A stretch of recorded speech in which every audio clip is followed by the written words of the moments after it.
Salut! Je voulais juste te montrer que quand on applique du maquillage sur les yeux de quelqu'un pour lui faire essayer, je vais juste vérifier. Ok, on dirait que je suis à la bonne place. J'imagine que je vais voir arriver. Ok. Fait que quand on utilise le mascara avec la brosse pour le faire essayer à une amie, une cliente, ben, c'est important de la mettre de côté, puis de prendre une brosse neuve pour aller la remettre à l'intérieur. Pourquoi? Comme ça fait que c'est plus hygiénique, moins de danger de transmission de petits microbes.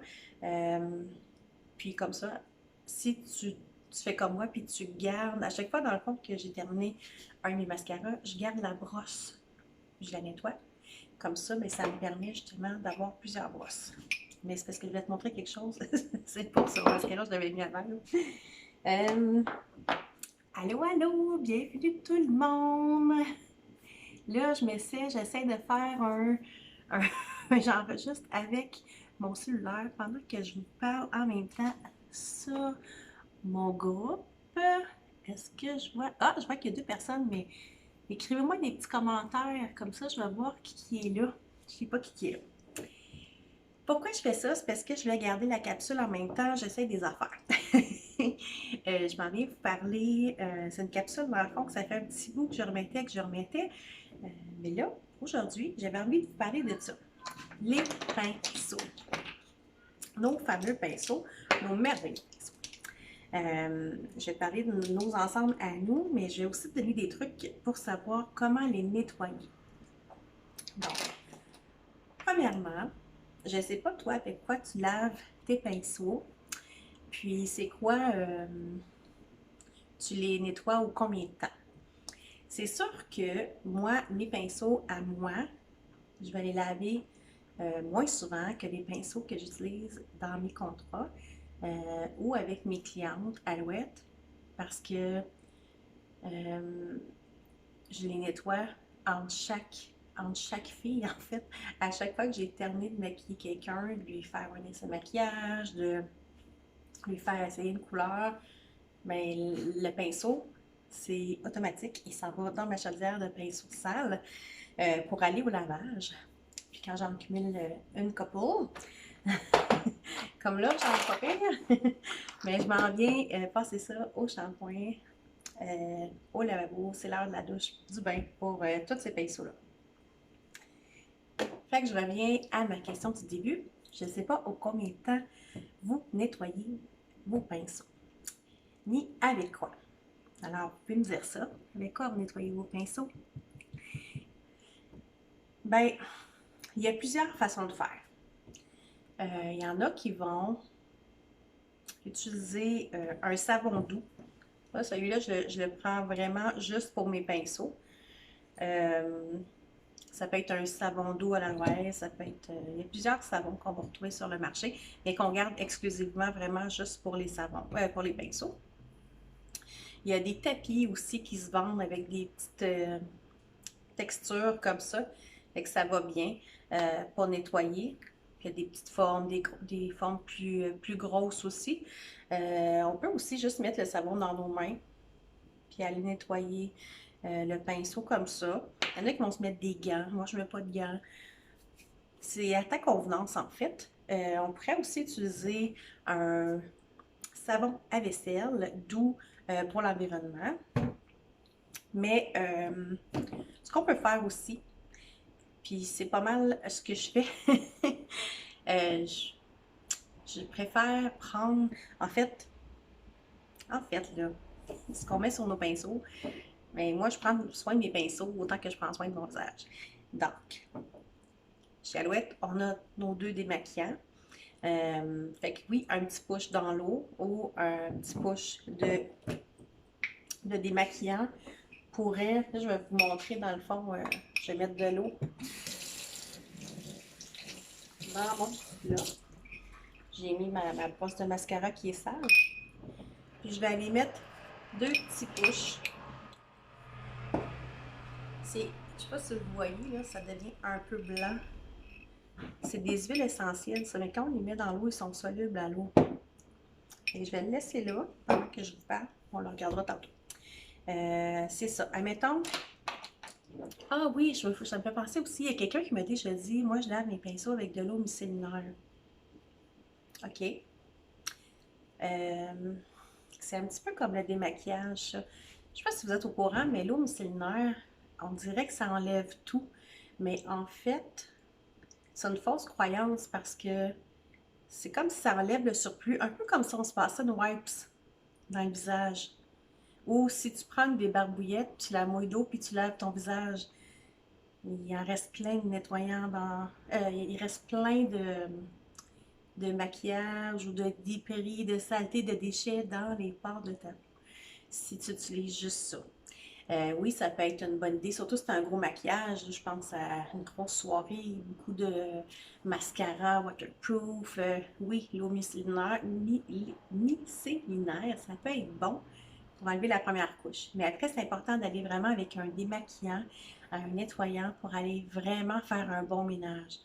Fait que c'est ça, il y a quelqu'un qui m'a déjà dit, ah, moi j'utilise de l'eau micellinaire. D'accord, mais ton pinceau, il ne sera pas nettoyé à fond. Mais surtout, c'est qu'il ne sera pas nécessairement désinfecté non plus. Fait que ce qu'on fait, c'est qu'on mouille le pinceau. Ou on pourrait prendre un petit plat aussi. Souvent, c'est ça que je vais faire.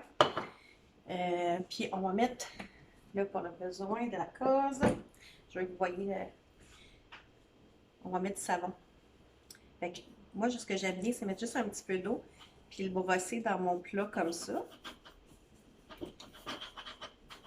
Prendre mon tapis. Vous voyez, là, il y a beaucoup de couleurs. C'est sûr parce que celui-là, c'est le pinceau à poudre, à poudre translucide ou à blush. Souvent, je vais m'en servir pour le contouring de celui-là aussi, avec la poudre bronzante. Fait que dans le fond, on va mettre du savon, puis aussi, on va rincer tout en pressant les poils jusqu'à temps qu'il n'y ait plus de couleurs qui sortent, puis qu'il n'y ait plus de mousse. Il faut faire attention parce que on s'arrange pour que l'eau aille seulement sur le poil. Parce que si on tient notre pinceau comme ça, l'eau va entrer, puis à la longue, à l'intérieur, ça va abîmer le pinceau. Donc, il y a une chose pour le faire sécher. On s'assure qu'il n'y ait plus de couleur, qu'il n'y ait plus de mousse. Puis on va l'étendre à plat sur un linge propre, une guenille, un linge à vaisselle, ce que tu veux dans le fond. Puis on continue. J'ai déjà de l'eau savonneuse dans mon plat. Puis au lieu de le frotter sur ma main, ou on pourrait le frotter sur le petit tapis. Ou... Il y a vraiment des tapis de fond de lavabo qui se vendent aussi. Celui-là, j'ai pris au Dollarama, là. Fait que comme ça va bien. Puis, on va vérifier.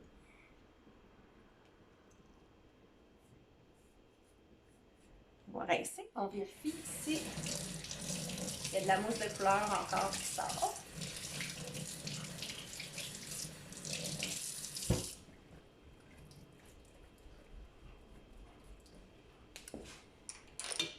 Au prochain.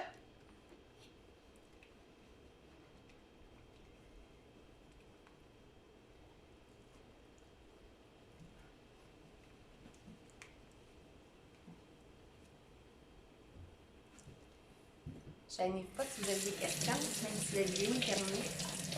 Si vous voulez poser des questions, veuillez le faire.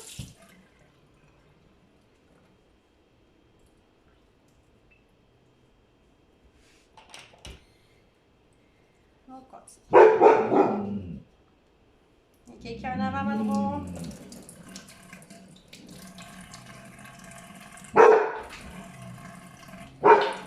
Ceux-là, c'est des miens. Ils sont pas très sales non plus. Parce que je les ai lavés, ça fait pas longtemps. Il y a aussi des produits qui se vendent en spray, qu'on peut nettoyer le pinceau à chaque fois qu'on s'en sert, en fin de compte. Ça les nettoie bien, mais pour un usage personnel, là. En fait, le matin, vous pouvez utiliser vos pinceaux, puis tout de suite, un petit push, on essuie le pinceau sur tissu Scott Towel ou Guinée, peu importe. Puis on les dépose là, puis ils sont prêts à être utilisés le lendemain. Mais c'est pas quelque chose que je ferais, mettons, entre des clientes. Mais pour vous, personnellement, super bonne idée, là. Ça les garde propres. Puis quand on y fait attention, on peut les garder vraiment longtemps, nos pinceaux. Donc, notre ensemble de pinceaux, c'est 5 pinceaux. Dans ces 5 pinceaux-là, dans le fond, on a tout ce que ça prend pour maquiller au niveau du visage. On a celui-là. C'est un petit pinceau langue de chat, vraiment arrondi, puis il y a quand même une petite épaisseur. Il est parfait pour aller appliquer l'ombre à paupières qu'on dépose ou pour aller faire le repli comme ça. On peut servir juste du petit bout arrondi aussi pour aller dans le pli. Fait que celui-là, c'est vraiment pour l'ombre à paupières. Après, on en a un autre tout petit. Celui-là, il est biseauté. Il va être parfait pour venir appliquer le eyeliner en poudre. Le eyeliner, en fait, n'importe quelle ombre à paupières qu'on va mouiller ou qu'on va mettre la Nutri-Lotion dessus, sur le pinceau, on va pouvoir aller créer une ligne d'eyeliner avec. On va s'en servir aussi avec de la poudre pour aller faire le maquillage au niveau du sourcil. Après, on a celui-là qui va faire soit un blush ou soit un pinceau contour. Il est biseauté, puis il a une belle épaisseur. Il n'est pas trop dur, mais je vous dirais qu'il n'est pas hyper mou non plus, celui-là. Celui-là, il est plus mou, là. C'est parce qu'ils sont mouillés. J'aurais pu vous les montrer avant. Celui-là, là, c'est mon préféré. C'est pas vrai, je les aime toutes. Mais il est tellement le fun d'aller appliquer soit la poudre bronzante, soit la poudre translucide, le blush, la poudre contour. Moi, je l'adore, celui-là. Il est un peu arrondi. Les poils, ils sont quand même souples. Il va super bien. Puis le 5e, c'est le pinceau pour le fond de teint. C'est comme un pinceau. C'est un pinceau langue de chat, celui-là. Pour le fond de teint liquide, il va vraiment bien. Ou pour aller faire le cache-chat aussi. On peut l'utiliser des deux façons. Je sais que dans le Flight, on a encore, en tout cas je crois, qu'on a encore notre pinceau multi-usage. Ceux-là sont en bois, ben, eux aussi sont en bois, sauf qu'ils sont noirs. Celui-là, il est vraiment couleur bois. C'est l'ancien ensemble de pinceaux qu'on avait. Je pense qu'on n'en a plus à plusieurs pièces, mais le pinceau multi-usage, on l'a encore. Puis moi, je l'aime bien. Puis il est vraiment moins cher aussi qu'avant. C'était même pas 10 $, me semble. Mais je trouve qu'il va vraiment bien pour aller faire l'ombre à paupières. Puis on a celui-là.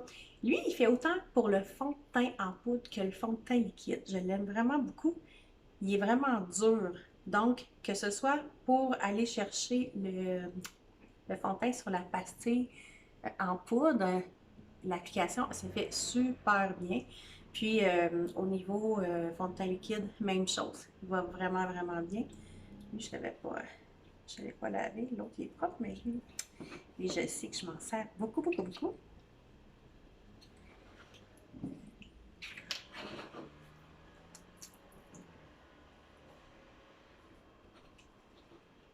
Ah, je vais vous montrer aussi.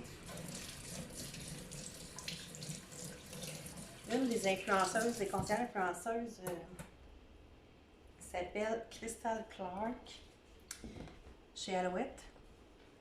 Elle est plutôt du côté des Américaines par contre. Ce qu'elle nous montre de faire dans un plat comme ça, c'est de mettre de l'eau, mettre 1 ou 2 pouces de nettoyant comme ça, puis quelques gouttes de notre démaquillant. Puis les pinceaux ils sortent vraiment propres, ça sent frais, puis c'est des produits qui prennent soin de notre visage, fait que ça prend soin des poils aussi. Là, je me dépassais, je vais vous montrer, mais regardez mon petit mascara de tantôt, là.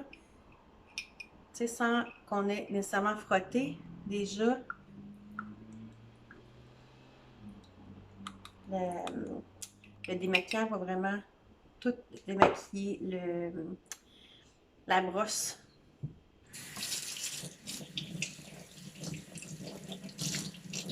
Fait que, elle est toute propre. vous montrer, là. Elle est vraiment déjà toute propre. Mais il reste, tu sais, on voit même les petites particules dans le fond de mascara qui était là. Fait que j'espère que ça répond à vos questions. Gênez-vous pas si vous en avez. Ils sont propres. Puis ils durent super longtemps, ces mascaras-là. Pas ces mascaras-là, mais ces brosses-là. Fait que là-dessus, je vous souhaite une belle soirée. Puis à bientôt pour une autre capsule. Bye bye!